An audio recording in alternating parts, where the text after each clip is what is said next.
Assalamualaikum warahmatullahi wabarakatuh. Perkenalkan, nama saya Sapriel Matthew Godliving Perdamaian Ani dengan NIM 222023. Saya berasal dari kelas D untuk mata kuliah pemrograman game. Nah, pada kesempatan kali ini saya akan mengimplementasikan penggunaan Unity sekaligus juga sebagai tugas pertama atau tugas satu dari mata kuliah pemrograman game ini. Jadi yang pertama, saya menggunakan Unity Hub dengan versi 3.12.1. Nah, untuk langkah awalnya saya sudah menginstal aplikasi Unity-nya. Langkah awalnya itu kita tinggal membuat new project, gitu kan? New project di sini.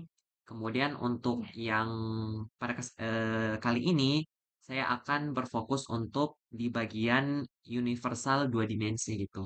Nah, di universal dua dimensi ini kita bisa berikan nama projectnya, misal tugas eh, tugas pertama game, kan? Itu nama projectnya. Terus untuk lokasi atau direktorinya juga bisa kita sesuaikan dengan keinginan kita masing-masing gitu. Ini misalnya saya taruh ini di semester 7. Tuh. Nah, untuk Unity organization-nya itu dibiarkan saja, jangan diubah-ubah. Nah, kemudian kita tinggal create project. Tapi untuk kali ini saya tidak akan menekan button create project ini. Sudah saya sediakan projectnya ada di halaman sebelumnya tadi. Karena ini akan bisa dibilang kayak memakan agak memakan waktu gitu. Jadi kita cancel saja ini. Terus ini untuk project yang akan saya gunakan di presentasi kali ini adalah tugas game satu. Yang ini sudah saya buatkan ini tugas game satu. Nah, lanjut. Di sini kita kalau misalnya sudah tadi berhasil create project, loadingnya sudah berhasil sampai selesai, kita akan dihadapkan dengan beberapa tampilan ini. Oke. Nah, yang pertama di sini ada tiga button ya. Di paling atas ada play, pause, sama step. Nah, itu nanti untuk memainkan atau menjeda simulasi dari objek yang akan kita gunakan. Karena di sini kan ada dua halaman atau dua window ya. Ada scene sama game. Nah, scene ini ya tempat kita bekerja nantinya untuk membuat objek dan segala macam rupa. Nah, game ini adalah tempat objek kita disimulasikan setelah menekan button play ini. Tuh. Nah, kemudian di bagian kiri ini ada hierarchy atau hierarki ya. Ada sample scene, main camera, global light, dan sebagainya. Nah, di sini tuh sebagai tempat atau bisa dibilang deretan objek-objek yang akan kita buat nanti. Gitu. Terus di bawah sini ada aset ya, ada beberapa template. Di sini tuh apa nah tempat untuk objek-objek juga, tapi objeknya itu bisa berupa gambar, suara, atau codingan ya, yang nanti akan diimplementasikan di objek-objek yang ini. Nah, kemudian di sebelah kiri sini ada inspektor. Pencet ini, inspektor ya. Inspektor. Nah, inspektor ini itu merupakan properti dari objek-objek yang ada di sampel scene atau yang ada di hierarki sini gitu. Jadi misal nih, ada main camera gitu kan. Oh, ini saya mau setting atau saya mau sesuaikan positionnya, rotationnya, atau scale-nya. Pokoknya saya mau setting sesuai dengan keinginan saya. Kemudian kita juga bisa menambahkan komponen di objek ini. Oke, lanjut. Jadi kali ini saya akan mengimplementasikan komponen rigid body dan juga box collider gitu untuk yang dua dimensi. Karena kan tadi sebelumnya kita menggunakan universal dua dimensi gitu. Oke, jadi yang pertama sampel scene ini kita klik kanan. Maaf, maaf bukan sampel scene. Ini main camera. Kita klik kanan. Kemudian kita pilih yang ini dua dimensi objek, kemudian sprites, kemudian di sini saya mau memilih yang ada triangle atau segitiga, ada square atau kotak, ada circle atau ada lingkaran dan di bawahnya juga. Nah, untuk yang objek pertama ini saya mau membuat circle atau lingkaran. Nah, kemudian bisa dilihat di sini ya, ada beberapa button juga. View tool ini untuk menggerakkan area atau media tempat kita bekerja gitu. Jadi bisa digerak-gerakin ke manapun sesuai dengan keinginan kita. Kemudian di sini ada move tool untuk pergerakan objek. Tapi sebelum kita mau menggerakkan objek yang sudah dibuat di hierarkis ini, kita pastikan dulu kita udah memblok atau apa ya, istilahnya memencet objeknya gitu. Jadi circle ini kan udah saya pencet, terus saya pindah ke move tool ini saya bisa geser. Entah itu secara horizontal atau vertikal gitu.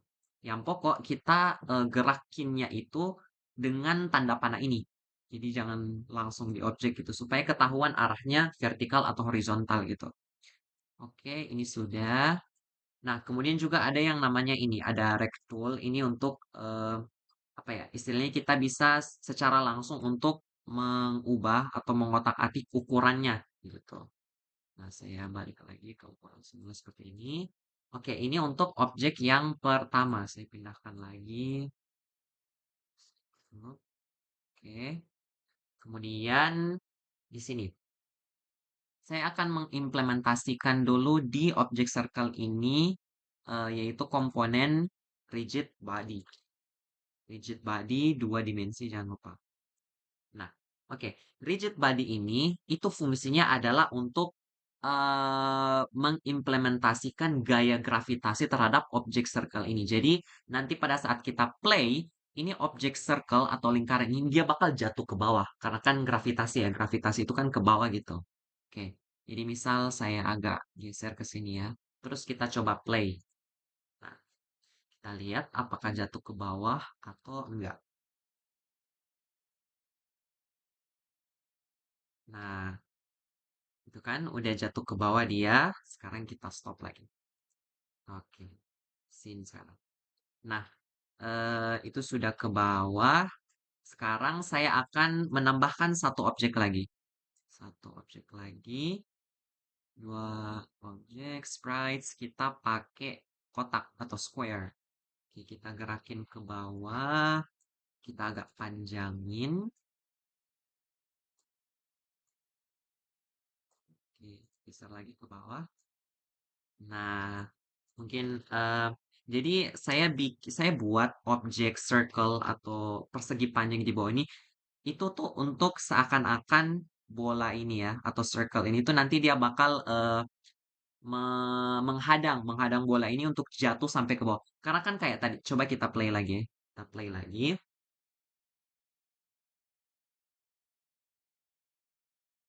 Nah, ini kan bolanya jatuh sampai ke bawah ya, sampai nggak kelihatan sama sekali. Nah, saya nanti akan mengimplementasikan, tadi kan yang pertama rigid body di lingkaran, udah itu untuk gaya gravitasi. Nah, yang implementasi kedua adalah box collider. Nanti, apa namanya, kotak ini atau persegi panjang ini dia akan menghadang bolanya itu supaya tidak jatuh ke bawah. Jadi seakan-akan kayak ada wadah yang menahannya gitu. Kita stop dulu. Nah, tapi untuk syaratnya, gimana caranya supaya objek circle ini bisa dihadang atau bisa ditahan oleh objek square ini, persegi panjang ini. Itu pertama kita tambah. Itu syaratnya adalah square dan objek circle ini dua-duanya harus ditambahkan komponen box collider gitu. Jadi saya tambahkan dulu untuk square, add component, box collider, dua dimensi jangan lupa. Kemudian yang circle juga kita scroll ke bawah, add component, box collider, dua dimensi.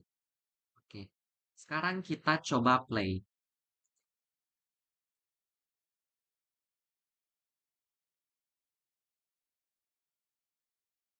Nah, bisa dilihat kan, bolanya sekarang nggak apa ya, nggak jatuh ke bawah gitu, nggak sampai hilang. Tapi sekarang dia ditahan oleh objek square ini. Objek square ini sekarang yang sudah diimplementasikan komponen yang sudah diimplementasikan komponen box collider. Tapi bukan cuma square ini, yang circle juga ada box collidernya gitu. Tapi yang circle ini ada rigid body sama box collider, sedangkan yang square ini cuman ada box collider. Karena yang sebagaimana tadi udah saya jelaskan, rigid body itu untuk mengimplementasikan gaya gravitasi kepada sebuah objek gitu kan. Jadi nanti dia bakal jatuh ke bawah. Nah, yang bakal jatuh ke bawah cuman yang circle ini gitu. Nah, untuk tambahan lagi, ini kita stop dulu. Ini ya, ini kita bisa juga atur warnanya. Sebagaimana tadi juga saya udah sebutkan, inspektor adalah properti dari objek-objek yang sudah ada di sini. Tuh. Jadi di circle misal saya mau ubah warnanya gitu kan. Warna ini ungu misalnya. Nah, warna ungu ya, warna ungu ya sekitar warna begini misalnya. Kemudian yang ini juga. Yang ini mau saya ubah warnanya menjadi misal kuning. Tuh. Oke, nah kita pokoknya yang di inspektor seni tuh bisa dibilang tempat bagaimana kita mau menyesuaikan objek-objek yang ada di sampel scene ini sesuai keinginan kita. Nah, sekarang karena ini dua udah diwarnain, saya mau coba play lagi.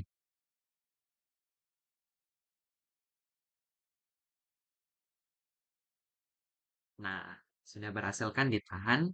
Ya, baiklah, mungkin sekian itu saja untuk presentasi saya terhadap tugas satu pemrograman game ini, yang mana saya tadi membahas mengenai rigid body dan box collider, yang mana masing-masingnya itu adalah dalam dimensi 2 atau 2D dimension.